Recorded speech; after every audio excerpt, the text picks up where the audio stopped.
จำลาไก่บ้านได้หันเจ้ามา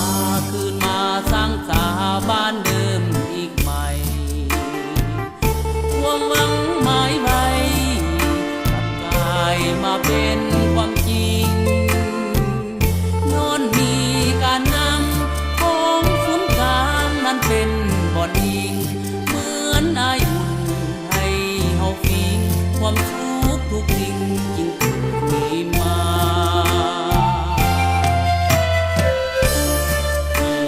ห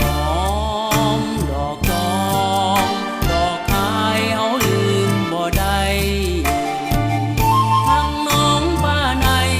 กองห่มไผ่แคบหน้าบ้านเฮาถึงว่าเดี๋ยวนี้จะหายหนีย้อนระเบิดไฟเผาบ่สาสองมือของเฮาอย่าสร้างเอาคืนมาอีกใหม่ให้เสียงพวงเฮาโฮมแหงกันเขาสร้างชีวิตใหม่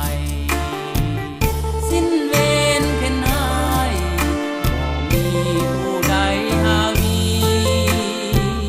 บ้านเกิดเสียงเฮาได้สิ้นความเหงาไปแล้วบาดนี้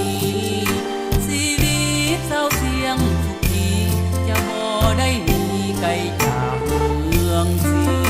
ยง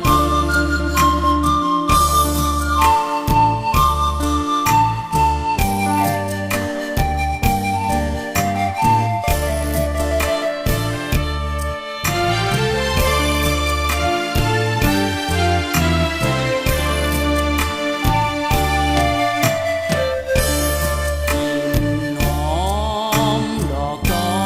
งดอกคายเฮาลืมบ่ได้ทั้งน้องบ้านใน